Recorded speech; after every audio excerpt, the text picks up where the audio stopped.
Hey guys, Will here, and today we're going to talk about Azeroth choppers. So the final episode of this web series was just released, and the winner was revealed. So if you haven't seen it yet, I recommend you watch that first, because I'm going to tell you who won right about now.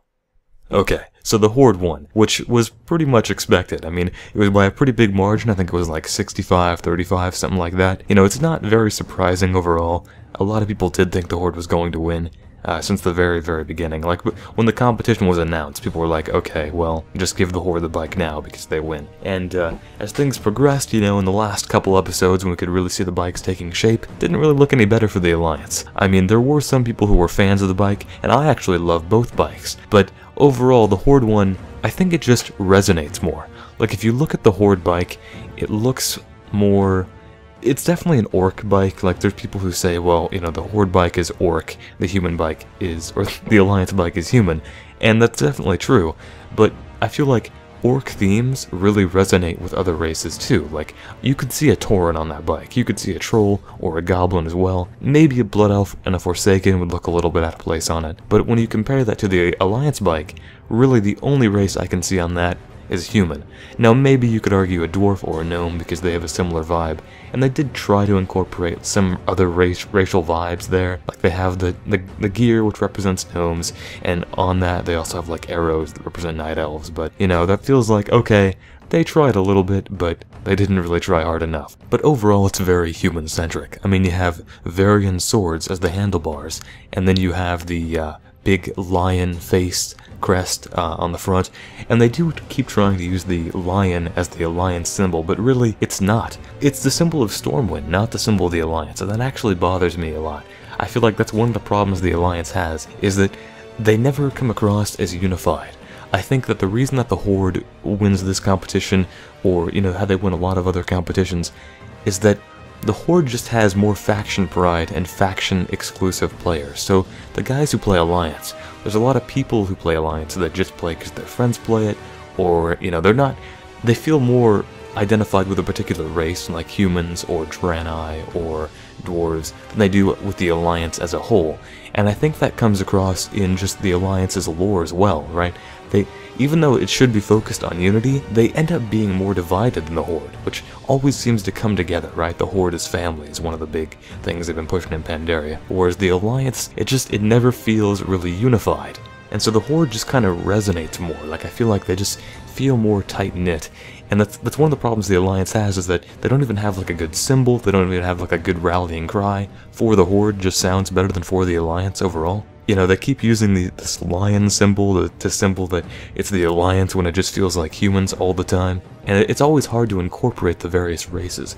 Like, you see in-game, you know, when it comes to like NPCs, you see all the Horde races used fairly regularly. The Alliance races, you know, you see humans, dwarves, night elves occasionally. You don't really see Draenei. You know, they're pretty rare, and Worgen are non-existent outside of Gelneus, and so I just feel like a lot of races in the Alliance feel a lot more neglected than the races of the Horde, and that's one of the reasons why I feel like there's a lot more faction pride for the Horde, and that's why I think they won this competition and a variety of other things. You know, whenever there's some sort of contest or anything that just kind of splits the factions outside the game, the Horde just dominates. And I think part of it does have to do with Blizzard. I think that inside of Blizzard, there is a little bit of Horde favoritism. I know people like to say there is a lot. I don't think it's quite as extreme as some people like to say, but it definitely seems like the higher-ups at Blizzard do love the Horde. It's probably easier to write for the Horde because they have this underdog storyline, which isn't really accurate, but that's kind of how they view them. And I feel like the Horde just, it resonates more. Like, it has more going for it in certain areas. Now, I love the Alliance too, and I actually love the Alliance bike. I think the Alliance bike is in some ways cooler than the Horde one, but overall I think there were some missteps in the aesthetic design that really led to the Alliance bike now winning. Like, putting aside all the faction bias or whatever, I feel like the Alliance bike, people didn't like it mainly because of the treads, right? That while the Horde bike has treads, it's a trike and they're in the back, doesn't look quite as obnoxious, kind of looks like a tank, right? And that fits the Horde. But it has a front tire, right? And that looks really cool. Whereas the Alliance bike has treads both in the front and the back, which a lot of people say makes it look more like a snowmobile, and I tend to agree. But besides that, if you look at the back, the metal armor part I believe it was brought up by one of the Blizzard guys in an earlier episode. He was like, you know, that layered armor is going to look kind of like an insect, because that's kind of the artwork we use for insects in our game. The Alliance doesn't really use that, but they went with it anyway. And so a lot of people were like, you know, just paint it gold, it'd be a Klaxi or Nerubian bike. You know, it doesn't really look like Alliance, it looks like a bee or some sort of insect in the back there. And I agree, and I feel like that's one of the major missteps there. But putting aside that, I think that both bikes should end up in the game, and one of the biggest things that they kind of announced was that they're really only putting the winning bike in the game. They've said nothing about putting both in, which a lot of people thought, yeah, okay, they're just saying they're only going to put one in, but in the end they're going to be like, oh, the votes were so close, we have to put both in.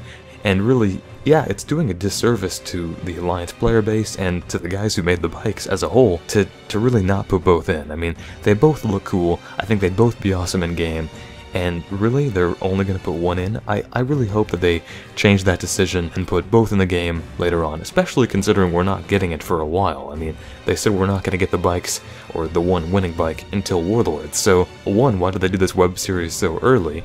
And two, why don't they just make both bikes in that sort of time frame? Like, come on. Both bikes are awesome. They shouldn't, like, spit in the face of the Alliance and give Horde one more mount. Just put both in the game, they're awesome. Anyway, that's all from me for now. If you enjoyed the video, please leave a like and subscribe, and I'll see you next time. Thanks for watching.